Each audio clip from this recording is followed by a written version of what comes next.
வணக்கம். ஸ்ரீ சிவசூர்யா ஜோதிட வித்யாலயம் வழங்கும் காலச்சக்கரம். நான் சிவசூர்யா செந்தில்குமார், கோவில் நகரம், கும்பகோணத்திலிருந்து.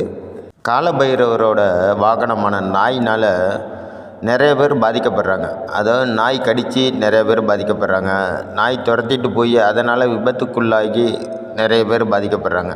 இது ஜாதக அமைப்பில் எப்படி காட்டும் அப்படின்னு பார்த்திங்கன்னா, சுக்கிரன் பகை பெற்று கடகத்திலேயோ சிம்மத்திலேயோ இருந்தாருன்னா கண்டிப்பாக அவங்களுக்கு நாயினால் பாதிப்பு உண்டு.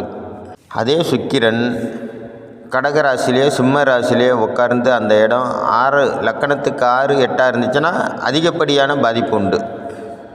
அதே போல் குரு பகவான் லக்கணத்துக்கு பகை பெற்று சுக்கிரனோட வீட்டில், அதாவது ரிஷபத்திலேயோ துலாத்திலேயோ இருந்தாலும் அல்லது மிதுனத்திலேயோ கன்னிலேயோ இருந்தாலும் கண்டிப்பாக அவங்களுக்கும் நாயினால் பாதிப்பு உண்டு. நாய் துரத்திட்டு போய் விபத்துக்குள்ளாக்கும், இல்லைன்னா நாய் கடித்து வைக்கும். ஏன் புதனோட வீட்டையும் சேர்த்து சொன்னேன்னா, கண்டிப்பாக புதனோட வீட்லேயும் குரு பகவான் அமரும்போது கண்டிப்பாக அவங்களுக்கும் காலபைரவர் வாகனமான நாயினால் பல தொந்தரவுகள் உண்டு. நீங்கன்னா உங்கள் ஜாதகத்தை எடுத்து பாருங்கள். குரு பகவான் புதனோட வீட்லேயோ சுக்கிரனோட வீட்லேயோ பகையாக அமர்ந்தால், அதை லக்கணத்துக்கு பகை பெற்று அமர்ந்தால் கண்டிப்பாக அவங்களுக்கு நாய் கடிச்சிருக்கும், அல்லது நாய் துரத்திட்டு போய் ஏதாச்சும் விபத்துக்குள்ளாகிருக்கும். அதே போல் சுக்கிர பகவான் லக்கணத்துக்கு பகையாளியாக போய் கடகத்திலே சிம்மத்திலே அமர்ந்தால் அவங்களுக்கும் நாய் கடினால் நாய் விரட்டிட்டு போய் விபத்துக்குள்ளாகிறதுனால ஏகப்பட்ட தொந்தரவை கொடுக்கும்.